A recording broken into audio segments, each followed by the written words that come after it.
Alright, now our tutorial for today is how to make a flounce. A flounce. Now you get your paper. This is my paper. Now you fold your paper diagonally like this. I'm going to fold it. Now you see, I fold it this way. First one, then the next one, like folding into four. Huh? So now all that I'm doing is just I want to know the midpoint of this paper. I want to know the midpoint of the paper. So now I will fold it first. And so this is the first folding. Yeah, this is the first fold, right? Then you fold this way. So now on the folded edge, I'm going to mark my midpoint. Do you understand? So now this is my midpoint. So now I'll open up again. I'll open the paper. Can you see the four cardinal points? Then I mark the middle points. So now, depending on the kind of flounce you want, you could want an equal flounce all through. You could want an unequal flounce. Is all about you. So now I want to make an equal flounce. So here is my midpoint. I start by, this is my starting point, which is point O. This is point O. Then I move 1 inch. This is point what? 1. Let me use a marker. Alright, so I said here is my midpoint, right? This is my midpoint. So now I'm going to start 1 inch, depending on your preference. So here is my 1 inch, and then this is point 1. I move next. You keep increasing by 1 inch or by the size of flounce you want. So this is point 2. I move again, still on that point. Here is my point 3. I keep marking. I'm increasing it from point O. I move 1 inch. I move the next cardinal point. I added 1 inch. Next one, 1 inch. That's 3. So this is 1. This is 2. 1 inch, 2 inches, 3 inches. This is 3 inches, and then this is point 3. Then I move again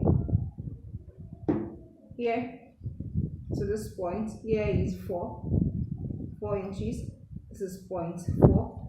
Then I move again back to point A. So I move again back to point 0. Then this is 4, right? So the next one is what? 5 inches. 5 inches. So I move like that to the next cardinal point, 6 inches. I move again to the next one. Here is 7 inches. All my measurements is starting from O, then rotating around. The next point, this is 8 inches, right? Then the next one here is what? Here is 9 inches. So now looking at this 9 inches, my paper has been exhausted. Do you understand? So now the next point after 9 inches is what? 10. So now by the time you move this way, from point O, I could get 10 inches, right? So now this is my 10 from point O. So sorry, permit me to mark. This is 4, this is 5, this is 6, right? This is 7, this is point 8, right? This is 0.9, and then this is what? Point 10. So it's just like a 4 cardinal point. So now looking at this is point 10. I'm going to come to my point O. Let me use a tape rule now. By the time I get to point O again, the next point is going to be what? 10. Now this paper has ended, so I could only get 9. So that means 10 can't work. That means the flounce has to stop. But there's a point that it has to really stop for me to stop it. So you mark the point that ends now. This is 10, right? So we need to terminate this line now, and then this is only the place that we can get 11. Then this is 11. So that is our last cardinal point, because if we move it like this, 11 is actually going out. So the points whereby you can't have your markings again, so that is where you stop it. So this is my what? This is my 11 entries. So this is where it's going to terminate. Now, of course, it's not compulsory that you do everything all the way like that. You could stop at any point depending on the amount of flounce that you want, right? So now this is my midpoint. So the point that ends the marking, you take it as a line to go and meet that point. So just stop here.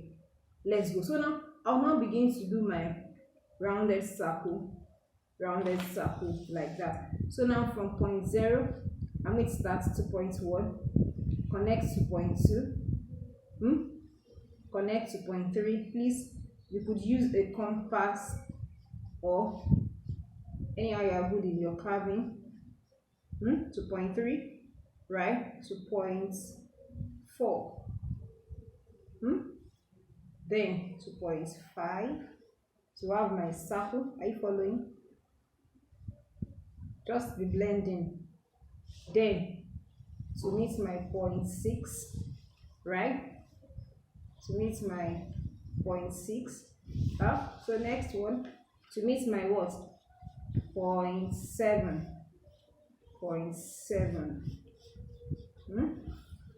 So now the next one again, to meet my, from point 7 to meet my what? Point 8. Then can you see the next one, to meet my what? Now these are equal flounce. To meet my point 8, please follow this, not this. Just ensure that you have your rounded edge. So by point 8 to meet my what? Point 9. To meet my point 9, then from my point 9 to meet my what? Point 10.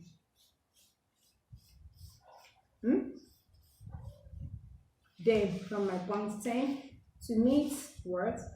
My point 11. So this is where our flounce terminates. So this is just something, this is what you should have at the end of the day. This is what you should have. Do you understand? So you start your markings from point O, 1 inch, 2 inches increase. Just ensure that you are following these 4 cardinal points to add your markings, right? So now what we're going to do now is the cutting. So you don't just pick your scissors and start cutting here, you may get lost. So the first thing, you pick a blade, a piece of blade, then the midpoint, just open up from 0 to 1, then a little bit towards the front, so that your your scissors can go in. Then I start cutting. You cut, you follow the rounded circle, you cut, please follow your circle, you cut all the way, you keep moving it and then you keep cutting, you cut,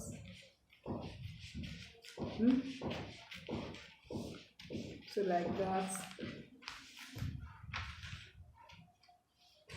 Alright, please, if you've not subscribed to our YouTube channel, please kindly do so, and then please put on your notification bell such that when we put up any illustration, you'll be the first person to see it.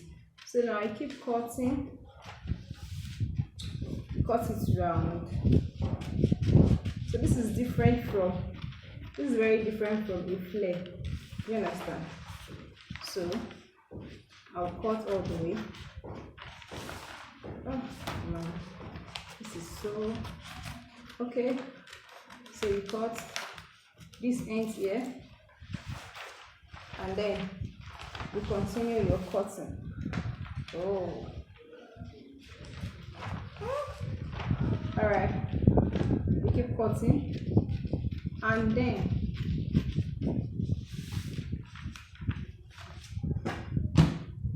the last edge, which is what, point 11, this point that I have my straight line. Okay, now this point I have my straight line, I cut this way because that is the point that ends the flounce. So I throw this away. So now here is my flounce.